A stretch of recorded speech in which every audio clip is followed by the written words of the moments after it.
नमस्कार.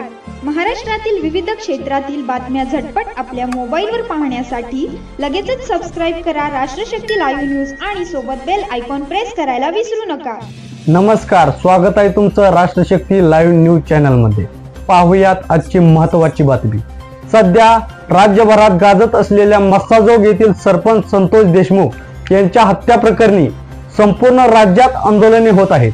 या घटनेतील मुख्य आरोपीचा एन्काउंटर करणाऱ्या पोलीस अधिकाऱ्याला तब्बल 50 लाख रुपयाचे रोख बक्षीस व 5 एकर बागायत शेती देणार असल्याची लेखी प्रतिज्ञापत्र माढा तालुक्यातील वडसंगी गावचे शेतकरी कल्याण बाबर यांनी दिले आहे.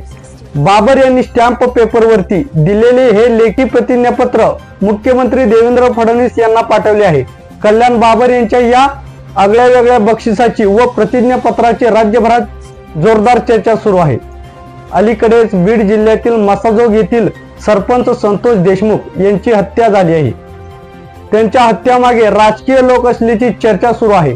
संतोष देशमुख यांच्या हत्या प्रकरणातील मुख्य आरोपीस अटक करावी या मागणीसाठी राज्यभरात आंदोलने निदर्शने केली जात आहेत.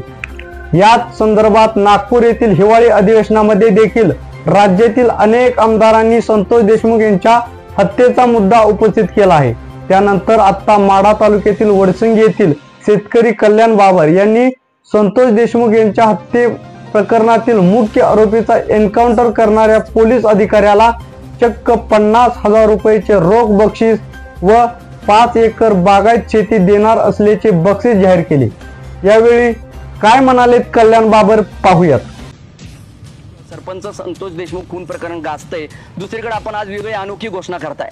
कारण का गुन्हेगारांनी ज्या संतोष देशमुखची हत्या केली पैशासाठी आणि एक मराठा समाजातला होतकरू नेता पुढे येत होता आणि या गुन्हेगारांनी अशी प्रकारे क्रूर हत्या केली की ते लहान लेकरं आहेत, शिक्षणासाठी बाहेरगावी होते, त्यांचं भविष्य यामुळं बिघडलेलं आहे आणि भविष्यात अशा गुन्हेगाराला कुठंतरी आळा बसण्यासाठी सदरच्या पोलीस प्रशासकाला जरा ताकद मिळावी म्हणून मी सध्याला तसनी एक प्रोत्साहन म्हणून देण्याची घोषणा केलेली आहे. सदरचे प्रोत्साहन म्हणून लवकरात लवकर अटक केल्यानंतर तसनी 2 लाख रुपयाचं मी देणार आहे. तसेच त्यांना इन्काउंटर किंवा त्यांना फाशीच्या शिक्षापर्यंत पोहोचवल्यानंतर त्यांना मी 51 लाख रुपयाचं बक्षीस व स्वमालकीची माझी 5 एकर बागायत जमीन मी तसनी खरेदी खत करून देणार आहे.